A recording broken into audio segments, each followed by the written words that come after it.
بسم الله الرحمن الرحيم. السلام عليكم ورحمة الله تعالى وبركاته. الحمد لله رب العالمين، وصلى الله على سيدنا محمد وعلى آله وصحبه الطيبين الطاهرين.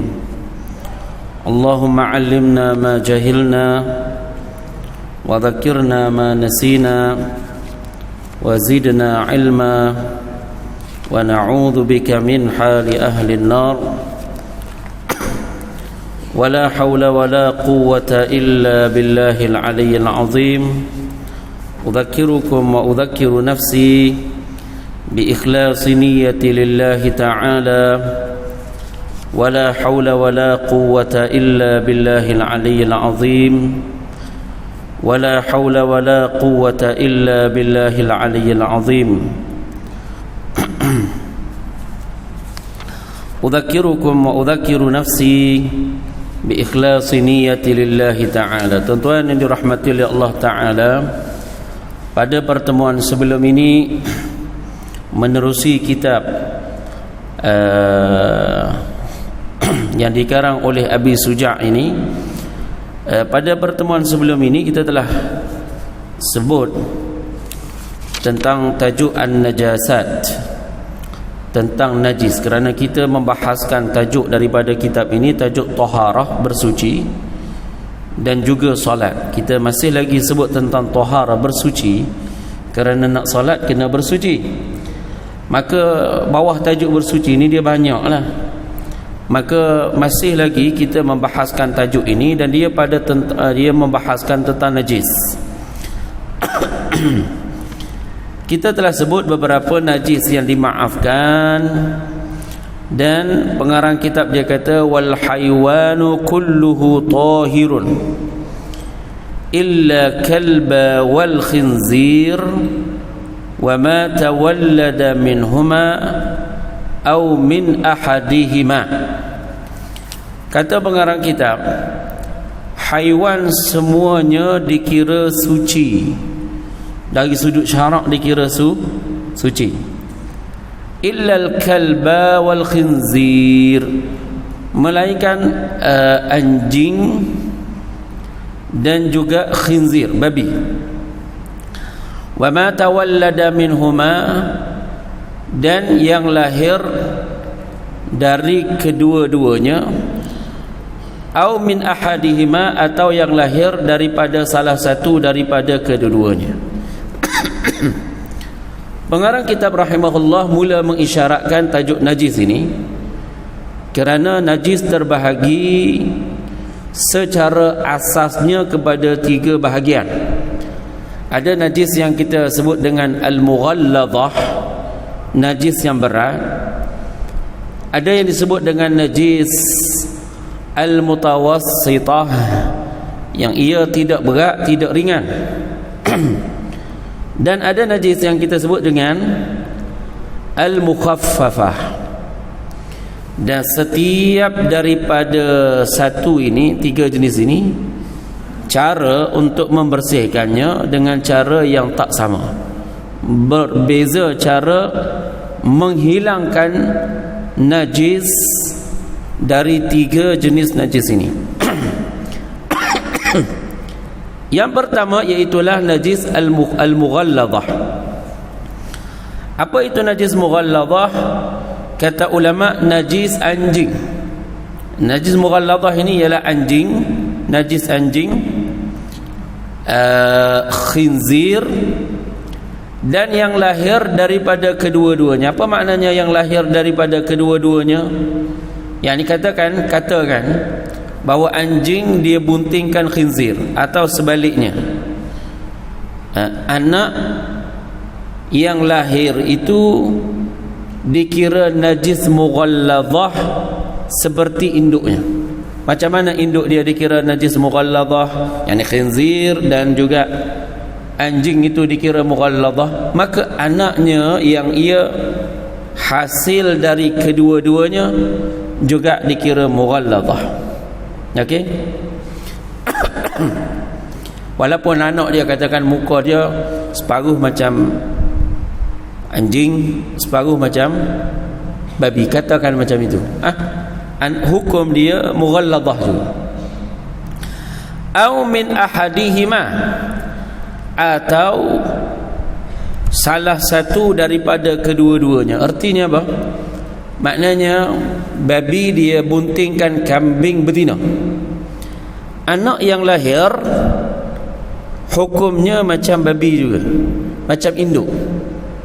Maka dikira dia najis mughalladhah, walaupun separuh muka macam kambing, kata kan, sebahagian lagi dari macam babi. Ataupun anjing dia buntingkan kambing betina, so anak dia tu dikira najis mughalladhah. Bukan dua-dua, salah satu daripada dua-dua, sama ada babi atau khinzir, dia buntingkan babi, maka anaknya najis seperti induknya. Itu maksud di sini. Ini mungkin orang tunjukkan, ni ada satu binatang ni muka macam babi, tengok-tengok asalnya pok dia katakan babi. Jadi dia dilahirkan oleh kambing betina. So hukum dia macam mana? Maka balik kepada induk, najis mughalladhah. Itu makna dia dekat sini. Subhanallah.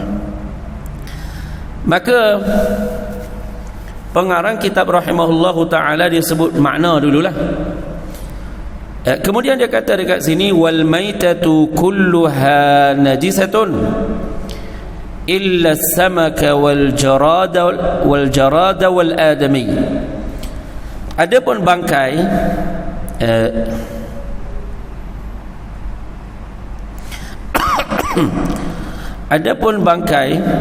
cuma bila kita sebut anak yang lahir daripada kedua-duanya,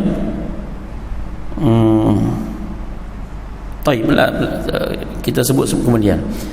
Lalu pengarang kitab dia kata dekat sini, adapun bangkai semuanya dikira sebagai najis. Kalau ia bangkai, semua bangkai dari sudut hukum dia najis, illa samaka wal jarada wal adami, melainkan tiga ni tak dikira sebagai najis. Yang pertama ikan. Kita kira ikan ini dia bukan najis, okey, walaupun dia bangkai. So ikan tu kita panggil bangkai. Dan jarad, belalang, walaupun tidak disembelih dengan sembelihan, maka boleh tak kita makan dia? Boleh. Wal adami, maka manusia, Adam ni maknanya bangsa manusia, maka dikira sebagai suci, tak dikira sebagai najis. Maka bangkai, semua bangkai ni apa maknanya? Bangkai maknanya sesuatu yang hilang daripadanya nyawa, roh, dengan tanpa sembelihan yang dibenarkan oleh syarak, maka kita panggil bangkai lah. Misal contoh, binatang yang dilanggar lori tak disembelih mengikut hukum syarak, kita panggil apa? Bangkai. Haram. Boleh tak makan bangkai? Haram. Kalau dia ambil binatang tu yang dia telah mati disebabkan dilanggar lori, dia pergi jual dekat pasar burung, apa hukumnya? Haram makan bangkai. Oh, dia kata sayanglah, sayang pun dia dah jadi bangkai. Ataupun misal contoh disembelih, dia disembelih oleh orang kafir yang bukan Yahudi atau Nasrani, penyembah berhala yang sembelih, maka sembelihan dia sah dari sudut syarak ke tak sah dari sudut syarak? Tak sah dari sudut syarak. Adapun Yahudi dan Nasrani yang ia ahlul kitab, ada dalil mengatakan sembelihannya sah dengan syarat-syaratnya. Kalau dia tidak menamakan selain nama Allah, kalau dia menamakan ketika dia sembelih nama berhala, maka haram juga, dan beberapa syarat yang lain lah yang kita tak sebut di sini. Atau dia disembelih oleh orang Muslim tetapi dia sembelih dengan kuku ataupun dengan gading atau dengan tulang, maka sembelihannya tidak sah. Maka itu kita panggil bangkai. Itu yang kita sebut dengan makna bangkai. Haiwan yang hilang nyawanya dengan tanpa penyembelihan berdasarkan syarak, maka semuanya itu dikira najis, melainkan ikan. Ikan kena sembelih ke tak sembelih? Tak kena. Maka tak perlu buat ikan halal. Buat apa buat ikan halal dia tak kena sembelih? Setengah tu dia pergi dia pergi buat. Saya pernah tengok dia tong. Ini ikan halal. Faham mana ikan haram? Dia tak perlu kamu letak halal atau haram, melainkan kamu masukkan sesuatu dalam perut dia. Itu cerita lain. Tapi ikan tak perlulah kamu letak halal atau haram dia, sebab dia tak perlu kepada sembelihan. Macam buah kan, buah halal. Buah halal, kenapa buah? Buah halal. Itu kita tak cerita tentang halal haram tu buah. Melainkan dia masukkan produk daripada unsur-unsur yang haram saja tu. Baik. Dan anak Adam ni kalau dia mati, kita tak kira dia najis. Kita kira dia bukan najis, manusia. Setelah dia sebut tentang najis mughalladhah, pengarang kitab dia mula sebut tentang bagaimana nak basuh, nak hilangkan najis mughalladhah. Najis mughalladhah ni kadang-kadang para fuqaha dia kata najis kalbiyah, najis anjing dan najis khinzir. Baik. Dia kata di sini wa yughsalul ina'u min wulughil kalbi wal khinzir 7 marratin ihdahunna bit-turab. Dia kata wajib dibasuhnya bekas ni maknanya bekas air yang tak cukup 2 polah. Itu makna bekas dekat sini. Wajib dibasuhkan bekas disebabkan kena jilatan anjing ataupun khinzir,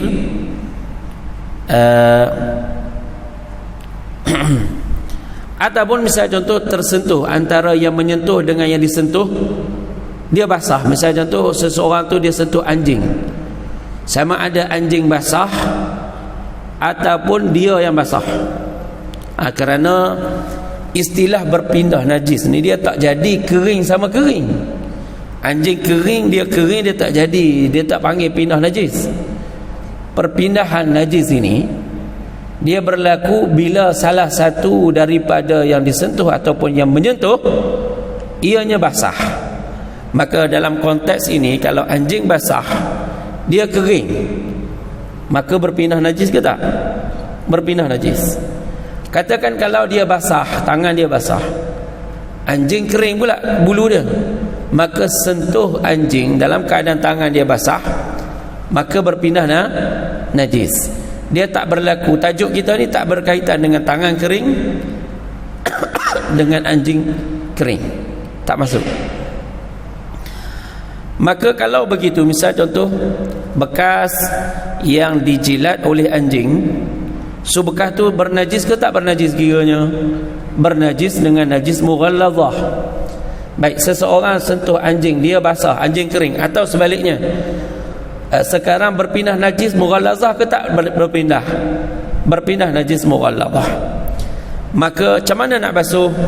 7 marratin, dibasuh dia dengan 7 kali basuhan. 7 kali basuhan, tak boleh kurang, tak boleh. 7 kali ini daripada mana? Daripada hadis. Kita tahu 7 kali ini kerana warid dalam hadis Nabi sebut membasuh najis anjing ataupun khinzir ini mesti 7 kali. Maka dia tak boleh kurang daripada 7 kali. Jadi 7 kali kita buat. Dengan apa? Dengan air yang suci lagi menyucikan. Tak boleh misal contoh dengan air kelapa, air teh, air Milo. Itu bukan air suci lagi menyucikan. Itu air suci yang tak menyucikan.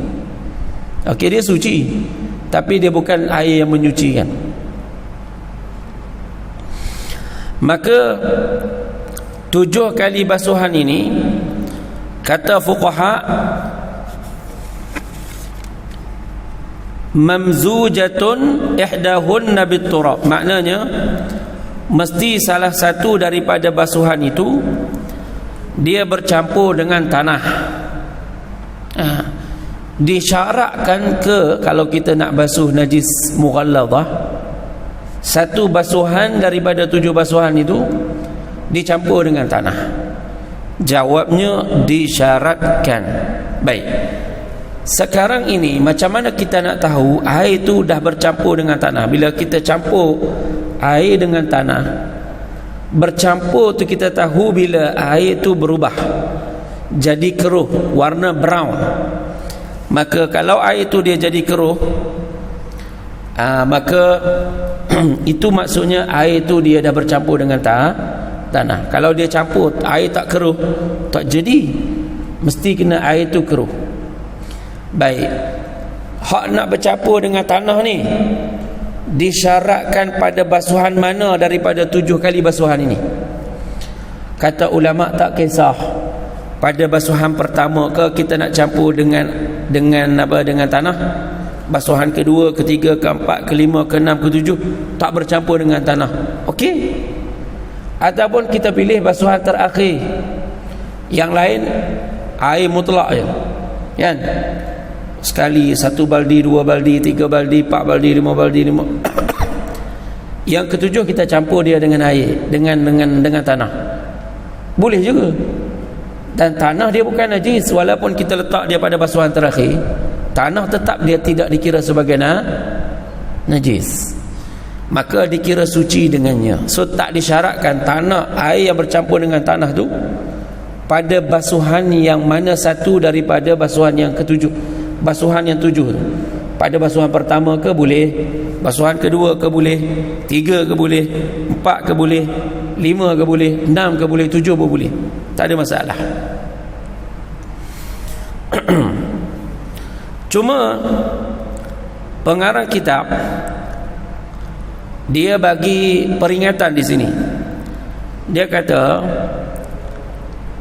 wal muzilatu li 'ainin najasati wa in ta'addat wahidatun.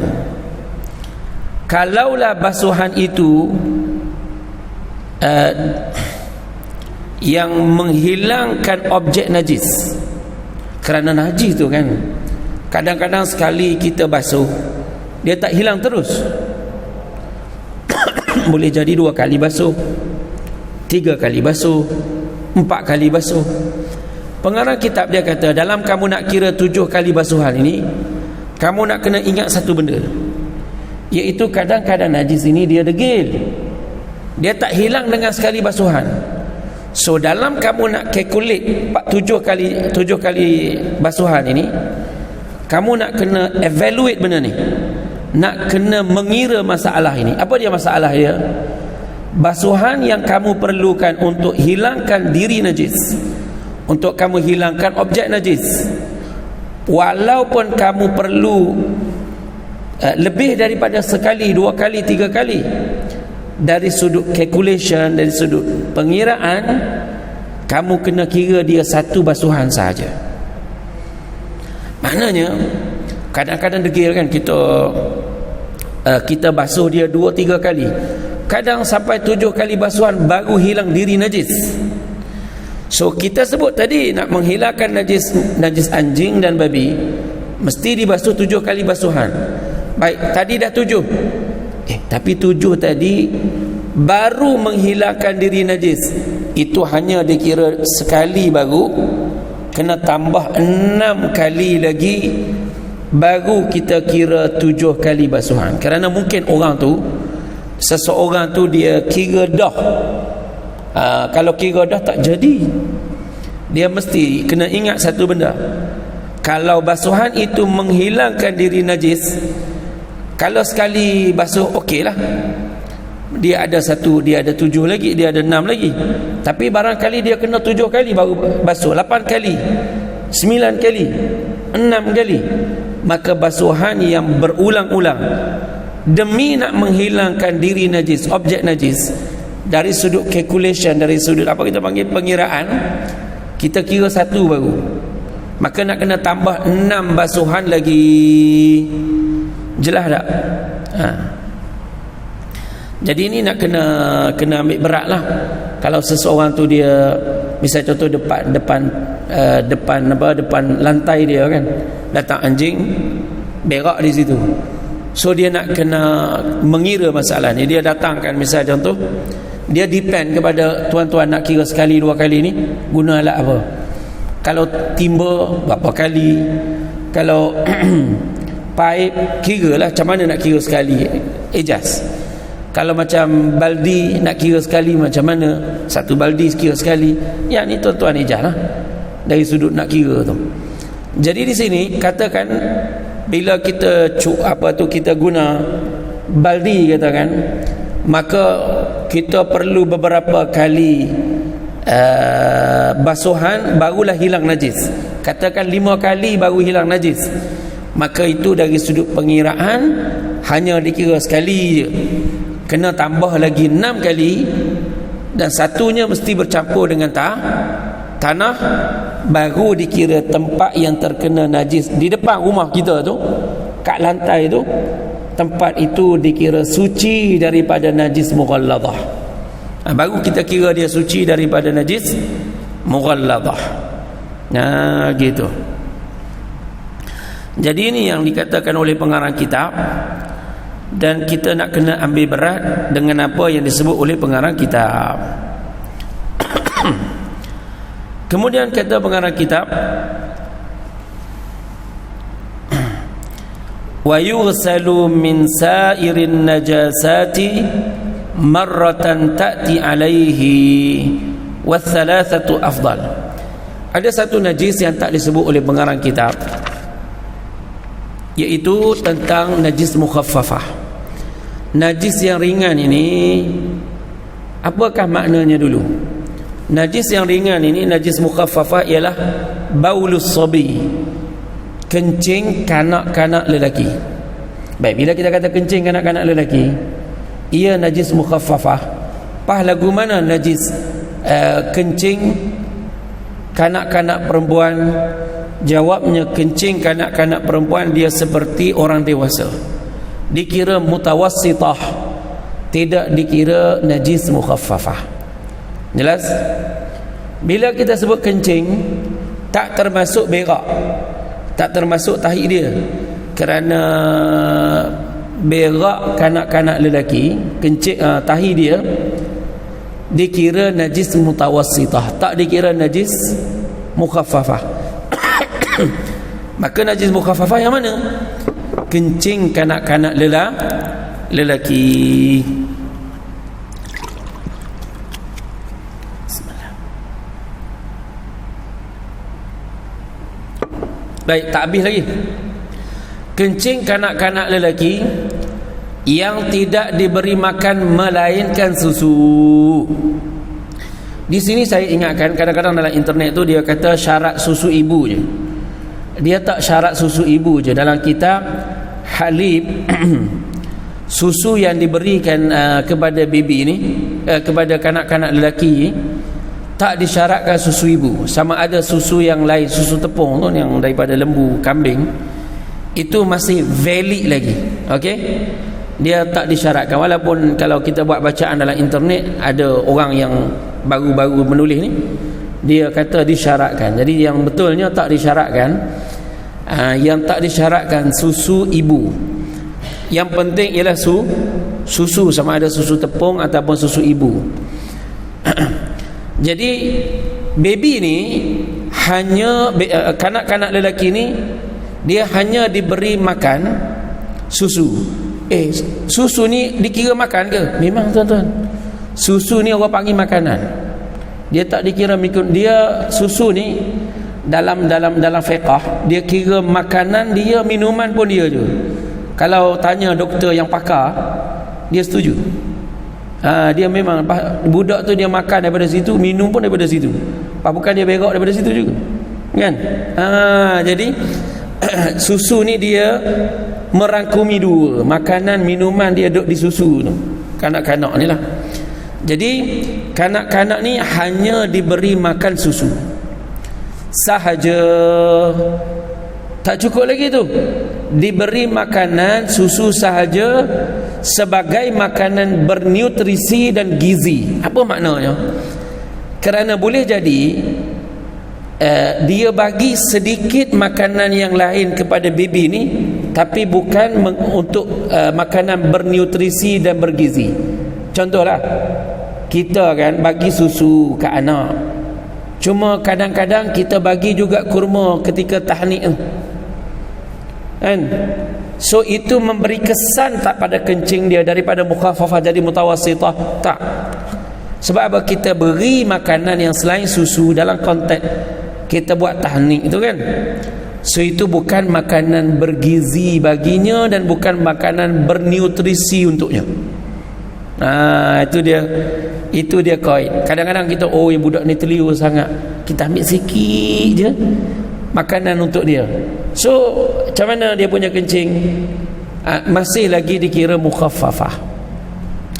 Kencing dia tu masih dikira mukhaffafah. Ini syarat yang kedua. Syarat yang ketiga, mestilah kanak-kanak lelaki tersebut dia belum sampai 2 tahun hijriyah. Kalau umur dia sudah 3 tahun hijriyah, 4 tahun, maka kencing dia mutawassithah, bukan mukhaffafah. Mutawassithah, bukan mukhaffafah. Jadi kanak-kanak yang dia najis dia, air kencing dia itu yang menepati 3 syarat yang saya sebutkan ini, maka najis dia kita panggil mukhaffafah. Baik, bila dia mukhaffafah, cara bersih dia ialah direnjiskan air di atasnya, birrashil ma'i alaihi. Betapa simple dan mudahnya ialah kita hanya renjiskan air di atas najis tu, lalu kita lap. Suci ke dengannya? Jawab dia suci. Suci kita buat macam tu. Itulah basuhnya najis mukhaffafah, sesimpel itu.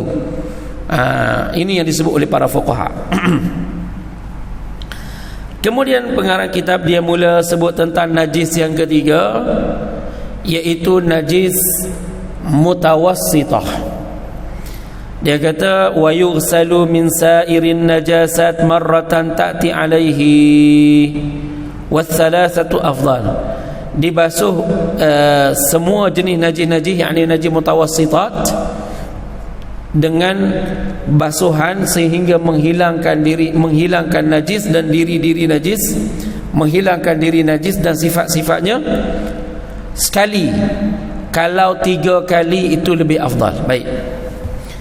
Najis yang ketiga ialah mutawassithah. Dia tak berat, dia tak ringan. Najis mutawassithah ni contoh apa? Contoh dia tahi. Contohnya air kencing, dan tak termasuklah air kencing kanak-kanak lelaki yang telah kita sebutkan tadi, yang dia mukhaffafah. Contoh lagi ialah darah, itu najis mutawassithah. Contoh lagi nanah, itu najis mutawassithah. Contoh lagi khamr, arak tu dikira najis mutawassithah. Maka najis mutawassithah ni dia terbahagi kepada 2. Terbahagi kepada 2. Apa dia pembahagian dia? Terbahagi kepada najis ainiyah dan ada satu lagi najis hukmiyah. Hak ni penting tuan-tuan. Najis ainiyah ni ialah najis yang masih lagi ada ain dia. Ain tu gabar Ustaz. Ain tu objek najis. Maknanya tahi tu ada lagi, air kencing tu duk nampak lagi dia punya objek dia. So tu najis tu dipanggil najis najis ainiyah. Dia masuk dalam najis mutawassithah. Lepas tu lagu mana nak basuh? Jawabnya kita wajib membasuhnya sehingga hilang jirim najis dan sifat-sifat najis. Maknanya hilang baunya, warnanya dan rasanya. Maka kalau kita basuh macam itu, hilang baunya, rasanya dan warnanya, maka tempat najis itu dikira bersih. Ini najis mutawassitah. Cara macam tu. Mula sekali kita tengok ada air kencing ataupun tahi, lagu mana nak buat? Ambil tisu, buang diri najis dulu. Okey, buang diri najis. Kemudian kita mula basuh tempat yang terkena najis itu sehingga hilang sifat-sifatnya. Maknanya hilang baunya, warnanya dan rasanya. Hilang hak ni. Tapi ada satu keadaan dimaafkan.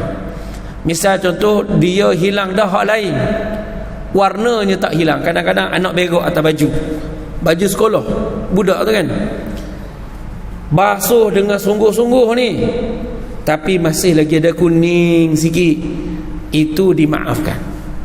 Nah, itu dimaafkan.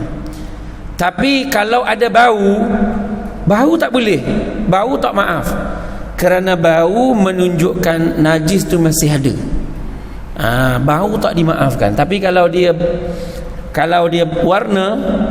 warna dia dimaafkan.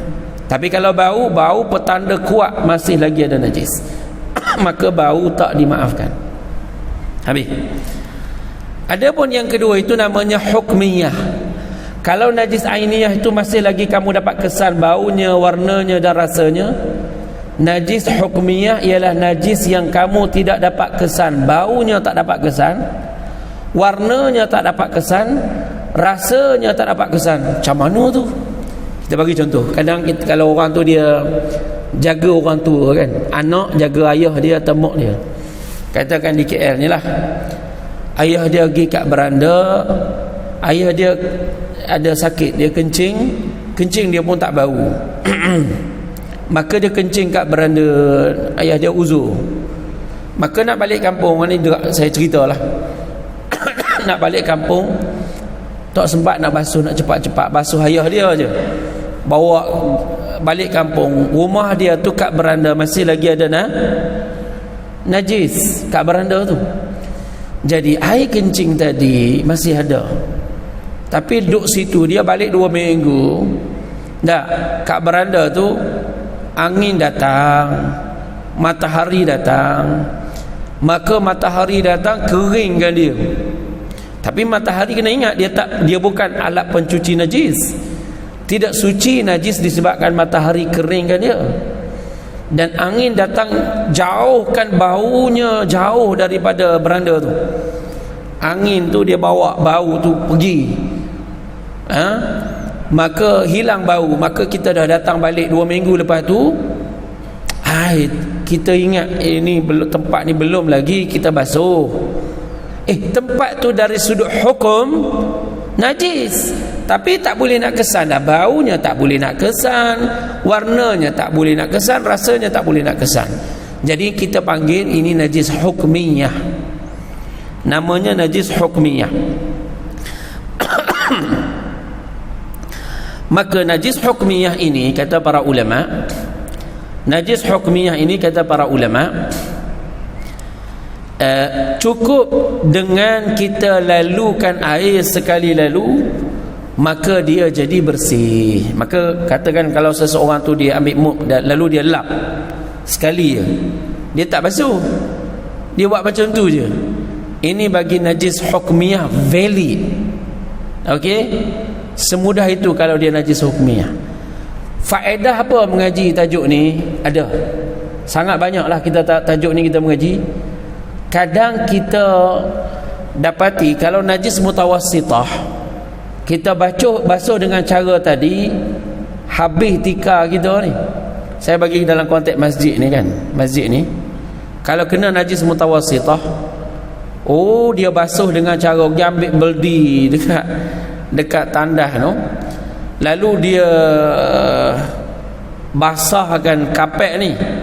Dia sebenarnya bukan sucikan masjid, dia luaskan najis ke tempat yang lebih besar di dalam masjid. Kalau asalnya najis tu dia sebesar duit 50 sen, disebabkan dia ambil paip, dia cucur di dalam atas tu dia luaskan kawasan najis tu makin luas. Maka ini cara ni rosokkan alat-alat macam ni lah. Kita punya perabot rosok kan, tika tak cekak nak beli lah, lepas beli tukar lagi dah kena basuh. Maka tuan-tuan yang dirahmati oleh Allah, bukan macam tu. Kita pindah najis mutawassithah tu dia jadi hukmiyah. Macam mana ada setengah orang katakan dia najis mutawassithah dekat ujung sana tu kan. Tempat tu kita nak jadikan hukmiyah, mula-mula kita buang diri najis tu, kita buang dulu. Kalau dia kencing, kita nak kena keringkan dia. Kita boleh sapu sabun hatta dekat kawasan itu nak bagi hilang bau dia kan. Sabunkan sikit kat situ tu kan. Kemudian kita kawasan yang kecil tu, katakan dia 50 sen je, kita basuhlah sikit kat kawasan tu, ambil dengan tisu ke, dengan something ke. Kemudian bila dah selesai, tempat tu tak bagi orang pijak supaya tak berpindah, letak kursi atasnya ke, letak something ke, tanda jangan pijak di sini, so kipas ke situ. okey. So bila tengok agak-agak lah, bila dia betul-betul kering, bila betul-betul dia dah hilang baunya pun dah tak ada apa, dah tak ada lebih kurang 2 minggu ke, maka lepas tu kalau kita ambil kalau kita lap atasnya, maka dikira bersih dengannya, kerana dia dah jadi hukmiyah. Bila dah tak ada, bila dah dia 2 minggu, sebulan berlalu di atasnya, tempat tu dia dah jadi hukmiyah. Mudah tak nak basuh hukmiyah, lalukan air di atasnya, maka dia tak berpindah dah. Dia tak kira, dia tak macam hak tadi. Maka yang ni kita boleh lalukan something di atasnya yang ada air, maka dia suci dengannya. Sebab dia dah jadi hukmiyah. Jadi cara macam tu. Perabot misal contoh, takkanlah tuan-tuan nak ambil angkat, minta suami angkat perabot buat masuk dalam bilik air, habis basuh satu perabot, nyanyalah, koyak rabak habis kan, setengah jenis perabot tu.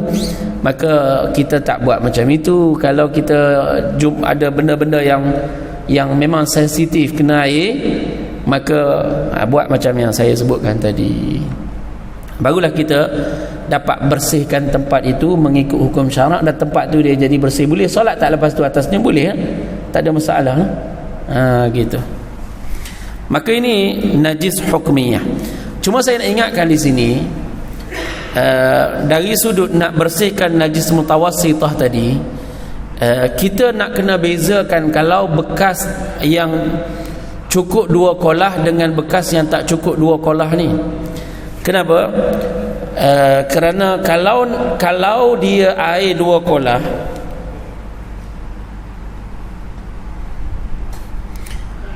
misal contoh swimming pool air 2 kolah, kalau pakaian dia bernajis, dia celup di dalamnya, di sini disyaratkan kalau air kolah tu berubah satu daripada 3 sifat, maka dia jadi najis. Kalau tidak, maka dia kira suci. Berbeza dengan kalau air tak cukup 2 kolah, air sikit. Misal contoh dalam mesin basuh kita kan, air tu memang tak cukup 2 kolah, melainkan kita buat satu mesin besar jadi 2 kolah, tak apalah. Kalau air mesin itu disyaratkan air mesti datang pada najis. Azan. Baik, kita sampai di sini. InsyaAllah kita sambung untuk air yang tak sampai 2 kolah ni, insyaAllah kita sambung pada pertemuan akan datang. Aqulu qawli hadha, barakallahu fikum wa ahsanallahu ilaikum wa jazakumullahu khairan katsira.